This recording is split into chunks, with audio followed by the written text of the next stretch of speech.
Bonjour à tous, bien-aimés, je vous invite à une lecture dans Matthieu chapitre 6. Et nous allons nous attarder quelques instants sur un verset extrêmement connu, Matthieu chapitre 6 au verset 33, qui nous dit « Cherchez d'abord le royaume de Dieu et sa justice, et le reste vous sera donné par-dessus tout. » Et vraiment, je voudrais que nous ayons un temps de partage, justement, et que le Seigneur puisse venir vraiment éclairer notre entendement sur ce verset très connu, que nous pouvons réciter, mais je crois que l'important, c'est vraiment de le vivre pleinement. Et je vais commencer justement pour avoir le contexte de ce verset à partir de lire à partir du verset 24. Donc Matthieu 6, à partir du verset 24, pour changer un peu nos habitudes, j'ai choisi de lire dans la version du Semeur, donc la Bible du Semeur, et il nous est dit ceci. « Nul ne peut être en même temps au service de deux maîtres, car ou bien il détestera l'un et aimera l'autre, ou bien il sera dévoué au premier et méprisera le second. Vous ne pouvez pas servir en même temps Dieu et l'argent. C'est pourquoi je vous dis, ne vous inquiétez pas en vous demandant qu'allons-nous manger ou boire? Avec quoi allons-nous nous habiller? La vie ne vaut-elle pas plus que la nourriture? Et le corps ne vaut-il pas bien plus que les habits? Voyez ces oiseaux qui volent dans les airs. Ils ne sèment, ni ne moissonnent. Ils n'amassent pas de provisions dans les greniers. Et votre Père céleste les nourrit. N'avez-vous pas bien plus de valeur qu'eux?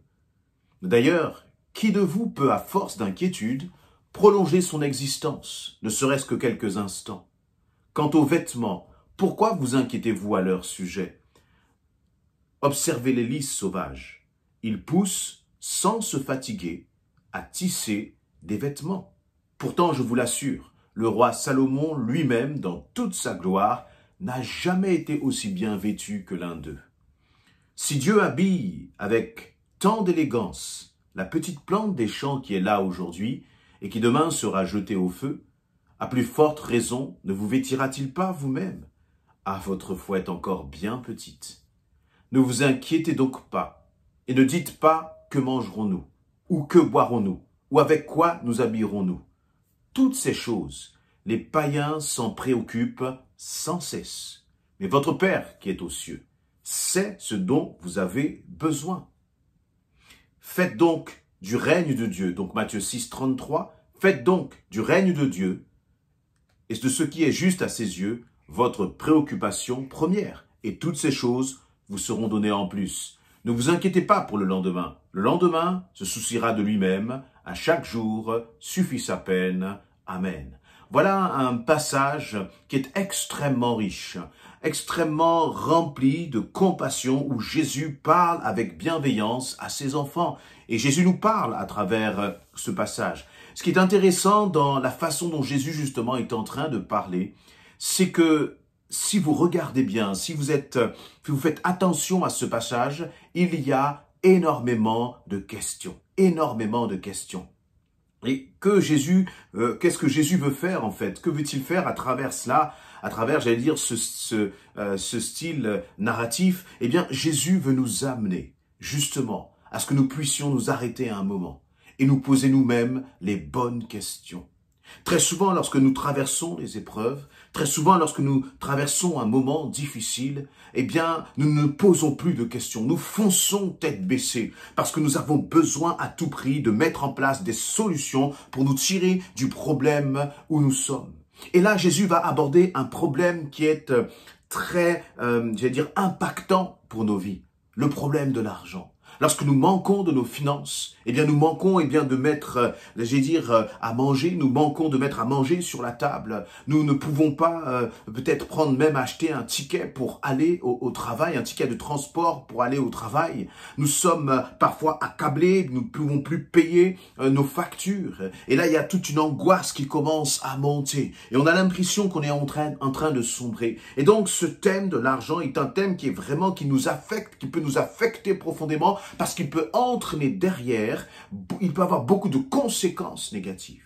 Et donc, c'est comme si Jésus prend l'un des thèmes les plus impactants pour la vie d'un homme, pour la vie d'une femme, pour la vie d'une famille, et face à ce sujet qui peut générer tellement d'angoisse, Jésus va apporter cette parole extraordinaire et va dire « Ne vous inquiétez de rien ». Ne vous inquiétez de rien. Et puis, il va y avoir des conditions, bien sûr. Qu'est-ce qui va permettre que tu ne t'inquiètes de rien? C'est Matthieu 6, 33 que nous allons décortiquer ensemble. Tout d'abord, Jésus donc va, je le disais, prendre cette approche où il va poser plusieurs questions. On peut prendre ces différentes questions. Il va dire, mais pourquoi vous avez été en vous demandant qu'allons-nous manger ou boire ou avec quoi allons-nous nous habiller? Toutes ces questions que tu peux te poser. Et tu peux élargir même le champ de tes questions à toutes les inquiétudes, à toutes les difficultés que tu peux traverser. Où tu te demandes, Seigneur, comment je vais m'en sortir? Comment est-ce que je vais faire? Comment je vais pouvoir affronter cette situation? Tu te poses beaucoup de questions. Et je crois qu'à travers cela, Jésus veut même te dire, tu te poses trop de questions. Trop de questions. La vraie question, c'est que Jésus n'est-il pas capable de prendre soin de toi? Et donc, Jésus va commencer à prendre justement des images, en parlant des oiseaux du ciel. Et Jésus va dire, c'est comme s'il nous appelle à lever un peu la tête, à arrêter justement notre course, à arrêter de nous précipiter, à arrêter de courir à droite, à gauche, à chercher des solutions. Et se dit, stop, et regarde autour de toi, lève les yeux. Et lorsque tu commences à regarder la nature, lorsque tu recommences à regarder ce qui se passe même dans le ciel, tu commences à réaliser, mais il y a quelqu'un qui prend soin même des oiseaux du ciel, même des fleurs là qui sont sur la terre. Et celui qui prend soin, c'est le Créateur. Et ce Créateur de cette nature, il est aussi ton Créateur. Il est aussi ton Seigneur. Mais Jésus n'a jamais donné sa vie pour les oiseaux ni pour les plantes. Et pourtant, il en prend soin. Alors, à combien plus forte raison, celui qui a donné sa vie pour toi et qui prend soin des plantes et des oiseaux, il prendra soin de toi. Mais Jésus ne va pas être là comme venir imposer sa paix. Mais il t'appelle plutôt à te poser les bonnes questions. Première question est au verset 26, où Jésus va dire, mais réfléchissez un instant. N'avez-vous pas bien plus de valeur que ces oiseaux? Et c'est à toi justement d'apporter cette réponse. C'est à toi justement de commencer à te dire et de réaliser pleinement à travers la réponse que tu vas apporter à cette question. Oui, j'ai bien plus de valeur que la création. Oui, j'ai bien plus de valeur que les oiseaux du ciel. Oui, aux yeux de mon Seigneur, j'ai bien plus de valeur que toutes les plantes qui sont sur la terre. Et vous voyez, en commençant à répondre à ces questions-là, tu commences à parler à ton âme. Tu commences par cette attitude à balayer, à arrêter la panique et la précipitation. Tu commences à arrêter justement d'être angoissé et à te poser les bonnes questions, mais surtout à apporter les bonnes réponses. Et d'ailleurs, Jésus va dire encore une autre question au verset 27. D'ailleurs, qui de vous, par la force d'inquiétude, prolongeait son existence ? Ne serait-ce que de quelques instants, tu es paniqué et tu crois qu'en te posant toutes ces mauvaises questions, eh bien, en t'inquiétant, tu vas allonger la durée de ta vie. Il dit, ne serait-ce qu'un instant, même toute ton inquiétude ne pourra jamais allonger ta vie, ne serait-ce que quelques secondes, dit le Seigneur. Alors, est-ce que ça en vaut vraiment la peine? Autre question que le Seigneur pose. Est-ce que tu vas vraiment se sortir de ta situation à force d'inquiétude? C'est-à-dire en mettant inquiétude sur inquiétude. Voyez, en empilant, j'allais dire, les inquiétudes sur les inquiétudes, les peurs sur les peurs, les craintes sur les craintes, les angoisses sur les angoisses. Est-ce que tu crois que c'est comme cela que tu vas te sortir de cette situation? C'est la question que le Saint-Esprit te pose. C'est la question que Jésus pose aux enfants de Dieu. Et puis, eh bien, voyez, même lorsque Jésus nous pose une question, c'est qu'il veut aussi entrer dans un dialogue, dans une conversation avec nous. Jésus ne vient pas pour nous juger. Jésus ne vient pas pour nous condamner dans notre angoisse, dans nos craintes, dans nos peurs. Mais il vient nous apprendre à réaliser ce qui est important.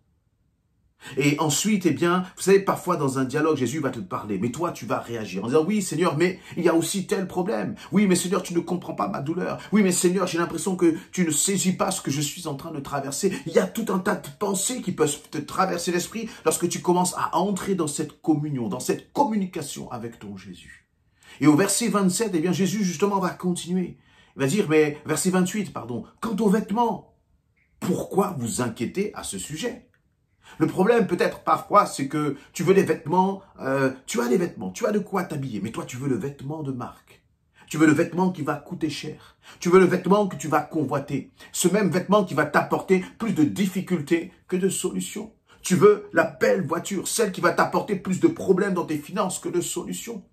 Et Jésus va dire, eh bien, quant aux vêtements, pourquoi vous inquiétez? Observez les lys sauvages. Ils poussent sans se fatiguer à tisser des vêtements. Parfois même à travers nos problèmes. C'est parce que nous nous créons nos propres problèmes. Nous convoitons des choses dont nous n'avons pas besoin. Et surtout dans ce monde-là. Et le Seigneur, je crois qu'en nous demandant de regarder justement aux oiseaux du ciel et aux plantes et à la création, il nous appelle à entrer aussi dans une dimension de simplicité. Plutôt que de courir après des choses dont nous n'avons pas besoin et qui créent de l'angoisse, qui génèrent de la peur et de la crainte, qui génèrent un sentiment de manque. Le Seigneur veut aussi nous apprendre à vivre dans le contentement à travers cela. Et il va continuer encore à poser des questions en disant, mais il y a des questions qui ne sont pas bonnes. Que mangerons-nous? Que boirons-nous? Avec quoi nous habillerons-nous? Ces trois questions qui sont posées au verset 31, elles sont légitimes, elles sont fondamentales. Bien sûr que c'est légitime, c'est normal de se poser la question de savoir, Seigneur, mais qu'est-ce que je vais manger? Seigneur, qu'est-ce que je vais boire? Seigneur, comment je vais m'habiller? Le problème, c'est lorsque ces questions commencent à générer de l'inquiétude, alors elles ne sont pas bonnes. Oui, ces questions sont légitimes, mais si le résultat de ces questions, si les conséquences de ces questions, c'est de créer de la crainte dans ton cœur, alors ça, c'est l'œuvre du diable. Et il faut arrêter, stopper net avec ces questions-là. Et le Seigneur va dire, même dans cette comparaison au verset 32, dit, toutes ces choses, ce sont les païens qui s'en préoccupent sans cesse, sans cesse. Et donc le Seigneur est en train de nous dire, mais si toi qui es enfant de Dieu, tu es constamment préoccupé par ces questions-là, alors tu agis comme un païen. Tu agis en fait comme quelqu'un qui se considère comme un orphelin. Tu agis comme quelqu'un qui n'a pas de père qui prend soin de lui. Tu agis comme quelqu'un en fait qui n'a pas confiance en Jésus-Christ, qui n'a pas confiance dans ton Père céleste. Et donc tu agis comme un païen. Et le Seigneur, je crois qu'à travers ces paroles qui sont dures, il veut nous réveiller. Il veut te dire, ne laisse pas tes craintes, ne laisse pas tes peurs, justement, te mettre justement comme dans un état d'esprit du païen. Mais réalise que tu as un Père qui prend soin de toi. Tu n'es pas un orphelin. Et ces questions-là, le Seigneur s'en occupe. Et par contre, le Seigneur nous demande justement de considérer une chose qui est importante, et c'est le verset 33. Faites donc du règne de Dieu et de ce qui est juste à ses yeux votre préoccupation première. Vous voyez, il y a donc là un contraste entre toutes les inquiétudes légitimes qui sont « qu'est-ce que je vais manger? Qu'est-ce que je vais boire? Qu'est-ce que je vais m'habiller ?» et puis le royaume de Dieu.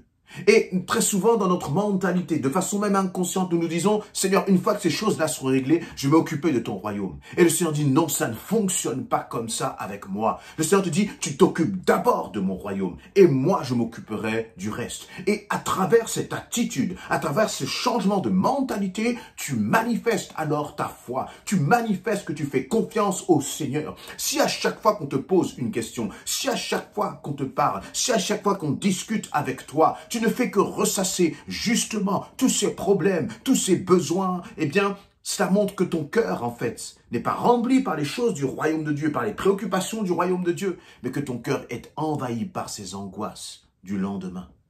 Et le Seigneur veut que tu sortes de tes angoisses en lui faisant pleinement confiance. Et le Seigneur veut qu'il te dise, bien, comment tu vas sortir de tes angoisses? C'est justement en changeant tes préoccupations. Lorsque tu vas commencer à te préoccuper du royaume de Dieu, tu vas oublier ces autres problèmes. Et ces autres problèmes, pendant que toi, tu vas les oublier, Dieu va en prendre soin. Et je crois donc que ce verset, comme je disais, qui est tellement connu, c'est bien de le connaître, mais il faut, Seigneur, que nous puissions le mettre en pratique. Dans la tempête, dans la difficulté, dans l'épreuve, il n'y a qu'une seule chose qui est importante, c'est faire du royaume de Dieu notre préoccupation. Faire ce qui est juste aux yeux de notre Seigneur. En faire notre préoccupation première. C'est vraiment, comment dire, un verset. Si nous le mettons en pratique, notre vie est changée et transformée. Ton quotidien est changé et transformé. Et d'ailleurs, il termine au verset 34 en disant qu'à chaque jour suffit sa peine.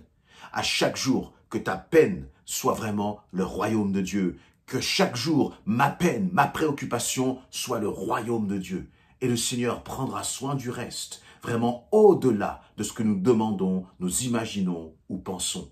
Apprenons maintenant à faire confiance à notre Dieu. Lorsque la pensée d'angoisse, de peur vient, Préoccupe-toi du royaume de Dieu de façon instantanée. Commence à te demander à ce moment-là quand tu sens l'angoisse, « Oh Seigneur, que puis-je faire pour ton royaume? À qui puis-je parler de toi, Seigneur? Comment je peux servir ton Église ?» Pose-toi les bonnes questions, les questions qui vont t'édifier, qui vont te fortifier et qui vont imposer comme une paix vraiment, une paix céleste, une paix divine dans ton cœur. Fais confiance à ton Seigneur.